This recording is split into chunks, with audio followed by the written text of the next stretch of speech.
अस्सलाम वालेकुम फ्रेंड्स, आज हम बना रहे हैं टिक्कियाँ। मैंने मटन का गोश्त लिया हाफ़ के जी, टमाटर, मिर्चें, लहसुन, एक अंडा और 2 से 3 प्याज, हाफ़ कप दाल मैंने यूज़ करूँगी। मैंने एक बर्तन लिया है, मैं कढ़ाई में बना रही हूँ। चलिए आप बनाना इसे स्टार्ट करें। मैं इसमें गोश्त ऐड कर दूँगी, लहसुन, प्याज 2 से 3 लिए थे मैंने। लहसुन ऐड करूँगी मैं। टमाटर एक लिया था, 3 से 4 मिर्चें ली थी मैंने। दाल को मैंने भिगो के रखा हुआ था पानी में, इसका पानी निकाल दूँगी और दाल को इसके अंदर डाल दूँगी। मैंने 2 लीटर पानी ऐड करूँगी अब इसमें।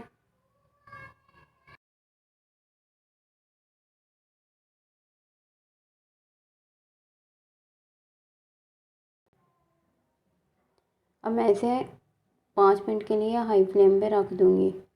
बाद में मैं इसकी फ्लेम लो कर दूँगी। इसमें 1 टेबल स्पून मैं सुरख मिर्च, हाफ़ टी स्पून हल्दी, 1 टेबल स्पून नमक, 1 टेबल स्पून गरम मसाला, 1 टीस्पून काली मिर्च और साबुत गरम मसाला सब इसमें ऐड कर दूँगी। 20 मिनट ऐसे ही रहने दूँगी। 20 मिनट हमारे हो चुके हैं और गोश्त हमारा गल चुका है। अब इसका पानी मैं खुश्क कर लूँगी।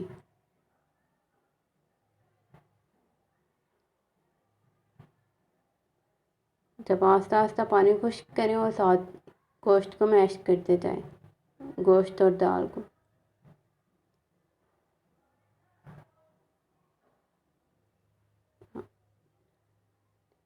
कुछ ऐसे हमारे पास तैयार हुआ है। अब हम इसकी टिक्कियाँ बना लेंगे। अगर आपके अच्छे से मैश नहीं हुआ, आप इसे थोड़ी देर कूट लें या आपके पास चॉपर है तो उसमें कर लें। मेरे पास अच्छे से हो गया था। अब मैं इसकी टिक्कियाँ बना रही हूँ।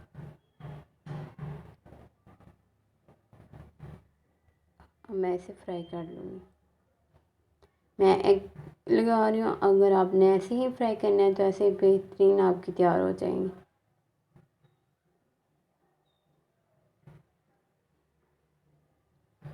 ऐसे ही अंडे में डीप करना है। मैंने ऑयल कम यूज़ किया है तो बाकायदा आप भी इतना ही रखें। इसे ज़्यादा अगर लगाएंगे तो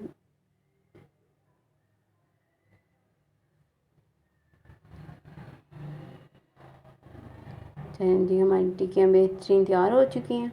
अब हम इन्हें निकाल देंगे।